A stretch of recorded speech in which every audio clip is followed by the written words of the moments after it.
Hi, I'm Mike Pinkins, president of Pinkins & Associates, and welcome to my videocast.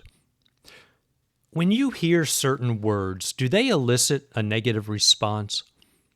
I'm dating myself here, but what comes to mind when I mention the word AMC Pacer? 40 years later, most of us living outside the Pacer's circle of love consider it among the ugliest vehicles of all time. And despite some favorable media reviews, using words like futuristic, bold, and unique, they were all bantied about. Many people found the car strange at best and hideous at worst. As a compact car, though, it did get its job done, getting you from point A to point B, and it even had a V8 option. When I ask individuals about what they consider the best thing about Social Security, the answers I get center around guaranteed income, lifetime income, replacement of working age income, knowing what you're going to get when you elect at certain ages, and spousal benefits. I find that individuals are telling me about what Social Security does for them, replacement of working age income, and guaranteed income for life. When I ask about the downside of Social Security, it always centers around the actual payment.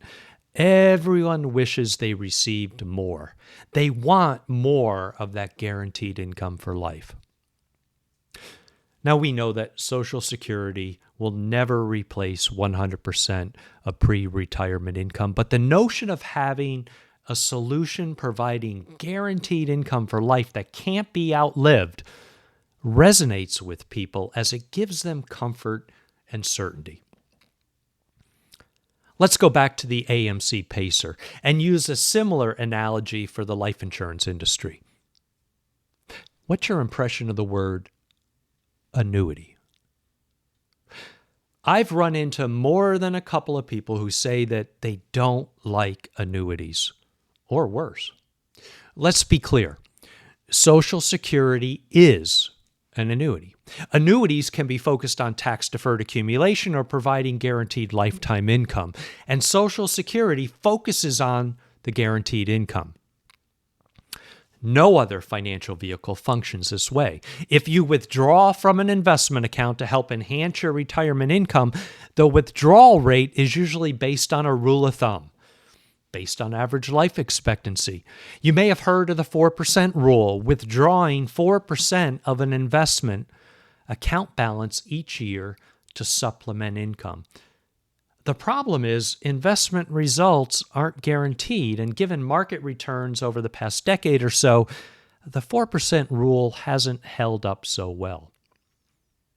Here's an extreme example. If you had $300,000 in an investment account at year-end 2021, expecting to retire on January 1st, 2023, and anticipating taking $10,000 a year for 30 years.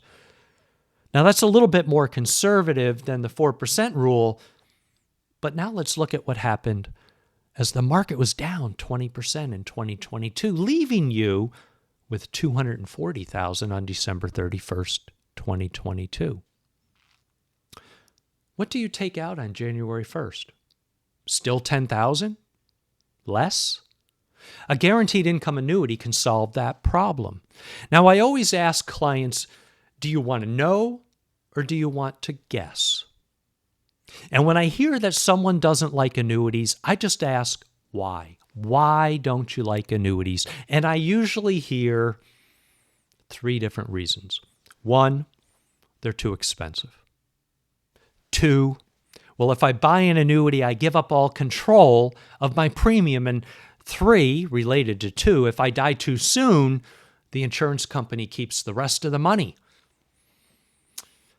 With about 35 years of experience in this industry, I agree that some annuities are expensive and have high annual fees for what I consider to be dubious benefits. Now, it is the same with pure investments, too. If you're looking to buy a mutual fund tracking the S&P 500 index, sort of a commodity, it's known as a passive index, some fund families charge much less than others for similar expected return potential. And yes, there are some annuities, such as life-only annuity payouts, that would force you to give up control of your premium paid. And if you did die shortly after beginning to receive payments, the insurance company does win. Yes, there are some annuity dogs out there. But those types of annuities are not the norm, and hopefully my video podcasts will help you understand the value that many insurance solutions, including annuities, can provide. For tax-deferred annuities used for accumulation, most of these accumulation fixed annuities have no explicit annual fees. And many of the newer variable annuities, called registered indexed linked annuities, or RILAs, also have no explicit annual fees, while either providing complete premium safety or some downside protection. For annuities used for guaranteed income, if income starts the first year, many don't have any annual fees and provide some additional liquidity options, such as a cash refund to beneficiaries if at least the initial premium wasn't paid out to you, the annuitant, before you passed away. Plus, some offer additional liquidity benefits on top of the guaranteed income during your lifetime if needed. For guaranteed income starting after the first year, there usually is a charge for the guaranteed income rider. By incurring a charge, you'll receive a higher guaranteed income than a product without an annual charge. But if we're looking at the highest guaranteed income payout and guarantees only, how important is the fee? You're buying it for the guaranteed income payments for life. The bottom line, don't discount what an annuity can do for you. There are some very consumer-friendly options available to you that either accumulate on a tax-deferred basis or supplement your income on a guaranteed basis. Here are some of my tips when considering annuities. Work with someone who knows the industry, who is unbiased, unfettered, and willing to show you the pros and cons of various solutions tailored to your needs. Remember that one company or one contract can never satisfy everyone's need. Understand the fees, if any, and the surrender charges and length of surrender period. Also, many companies provide no surrender fee annual withdrawals if needed, which can be upwards of 10% of any accumulated value. And most annuities are what we call RMD friendly, meaning that if a required minimum distribution is greater than the no fee annual withdrawal percentage, the full RMD would come out without penalty. Be aware of an accumulation-focused annuity's backstops, meaning is your principal always protected, slightly protected, not protected? There's a trade-off between risk and return, so possibly losing money in an annuity account allocation may be okay in the short term for the upside potential. Just be aware of that risk-return trade-off.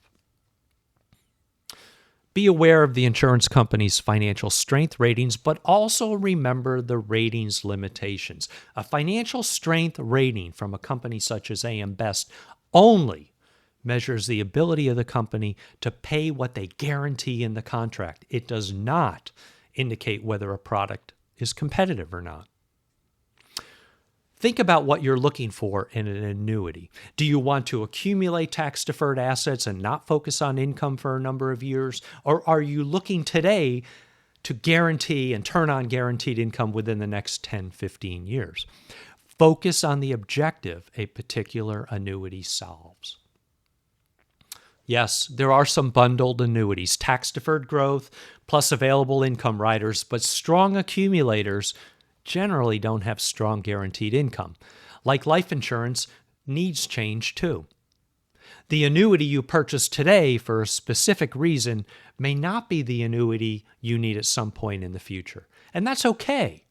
Having said that, be wary if you're told that a certain annuity is a jack of all trades, providing competitive upside potential, tax-deferred accumulation, and competitive guaranteed lifetime income.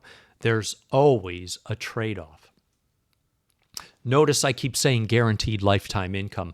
Many annuities have a low guaranteed income payout, but the opportunity, based on contract performance, to lock in a higher guaranteed payout down the road if the cash value of the annuity grows significantly. Sometimes I refer to this possibility as if the stars line up. Now, that could turn out to be an expensive hope and dream. Plus, you need to decide again, would you rather know or guess concerning your retirement needs? Also have an annuity review done on an annual basis. Has the annuity performed as expected? Should the allocation be changed? Have needs changed, necessitating a different kind of annuity? And remember this, although you may have purchased an annuity a few years ago for guaranteed income, at some point in the future, the market has changed, and you may be able to upgrade and find a higher guaranteed payout contract available than what you currently purchased in the past. There are also newer contracts out there that may double the guaranteed payout for a certain period of time if you need chronic illness protection. Now, this has the same triggers as long-term care. Give me a call for an unbiased evaluation of whether an annuity may benefit your retirement needs, or if you would like an evaluation of what you currently own to make sure it is the best solution for your needs. Thank you for listening, and I look forward to working with and meeting you.